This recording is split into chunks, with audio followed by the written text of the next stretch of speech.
नमस्कार बंधुरा यामी food channel सबाइके स्वागत जानाई। आज के आमी आपनादेरके देखाबो हांडी माटन।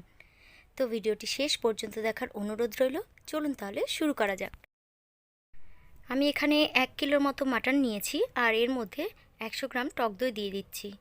तारपरे दिচ্ছি 4 टेबिल स्पून आदा रसुन पेस्ट, 1 टेबिल स्पून जिरे गुঁড়ো, 1 टेबिल स्पून मीट मशला, 1 tablespoon Kashmiri red chilli powder, एरपरे दिচ্ছি हाफ टीस्पून गरम मशला एवं स्वाद मतो रेड चिली पाउडार। झालटा आपनादेर प्रयोजन मतो आपनारा दिए नेबेन। तारपरे दिচ্ছি हाफ टीस्पून हलुद गुঁড়ো एवं परिमाण मतो नुन। तारपरेই दिए देब 2 टेबिल स्पून काँचा सर्षेर तेल। तेलटाके दिए खूब भालो करे आमरा माखिए नेब। माटनटाके यदि ओभारनाइट मैरिनेट करे रखा जाए ताहले खूब भालो हय এই হান্ডি মাটন রেসিপিটি। তবে হাতে খুব বেশি সময় না থাকলেও आध घंटार जोन्नो मैरिनेट करे रेखे दीते हबे। माटनटाके माखिए आमी एर मध्य 1 टेबिल स्पून गोलमरिचेर गुঁড়ো दिए दिलाम। एरपरे आमी आध घंटार जोन्नो रेस्टे दिए देब।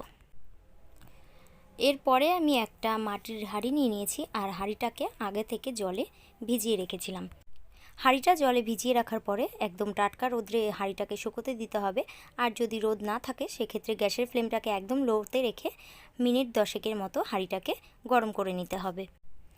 এরপরে হাঁড়ির মধ্যে আমি সরষের তেল দিয়ে দিচ্ছি পরিমাণ মতো। গ্যাসের ফ্লেমটা কিন্তু লোতেই রেখেছি। তারপরে এর মধ্যে দুটো শুকনো লঙ্কা এবং জিরে ফোড়ন দিয়ে দিচ্ছি। চাইলে আপনারা গোটা গরম মশলাও দিতে পারেন। এরপরে একটা বড় সাইজের পেঁয়াজ আমি কুচিয়ে নিয়েছি। সেই পেঁয়াজটাকে এর মধ্যে দিয়ে ভেজে নেব। লো ফ্লেমেই মিনিট 3-4 ধরে পেঁয়াজটাকে আমাদেরকে খুব ভালো করে ভেজে নিতে হবে। আর এই রান্নাটা পুরোটাই লো ফ্লেমে করতে হবে। পেঁয়াজের মধ্যে সামান্য নুন দিয়ে দিচ্ছি। তারপরে আবারও নাড়াচাড়া দিয়ে পেঁয়াজটাকে ভেজে নিচ্ছি যাতে পেঁয়াজটা খুব তাড়াতাড়ি নরম হয়ে যায়। পেঁয়াজটা ভেজে নেওয়ার পর একটু বড় বড় করেই আমি টমেটো কেটেছি, সেই টমেটোগুলোকেও দিয়ে দিচ্ছি। টমেটোটাকে দিয়েও খুব ভালো করে আমরা টমেটোটাকে ভেজে নেব। পেঁয়াজ এবং টমেটো নরম হয়ে এলে এর মধ্যে ম্যারিনেট করে রাখা মাটনগুলো দিয়ে দেব।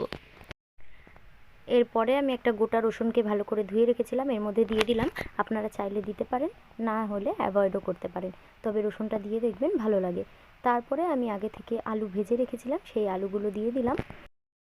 আপনারা যদি গ্রেভি পছন্দ করেন সেই ক্ষেত্রে এর মধ্যে 1 কাপে পরিমাণ গরম জল অ্যাড করে দিতে পারেন, তবে আমি দিচ্ছি না, কারণ পেঁয়াজ থেকে যে অতিরিক্ত জল বেরোবে তাতেই আমার যথেষ্ট গ্রেভি হয়ে যাবে। এরপরে একটা সরা দিয়ে হাঁড়ির মুখটাকে বন্ধ করে দিয়ে তার চারপাশ থেকে আমরা আটা মাখিয়ে যেভাবে একদম বিরিয়ানিটাকে দমে বসাই সেভাবে মাটনটাকে দমে বসাতে হবে। এইভাবেই 45 মিনিট দমে বসিয়ে আমাদেরকে মাটনটা রান্না করে নিতে হবে। তো 45 মিনিট রান্না করে নেওয়ার পরে ওইভাবেই হাঁড়িটাকে দমে বসিয়ে রাখতে হবে মিনিট 10 মতো।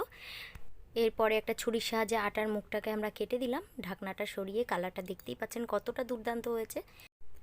মাটনটা কতটা সুসেদ্ধ হয়েছে আমি আপনাদেরকে দেখিয়ে দিচ্ছি, দেখুন।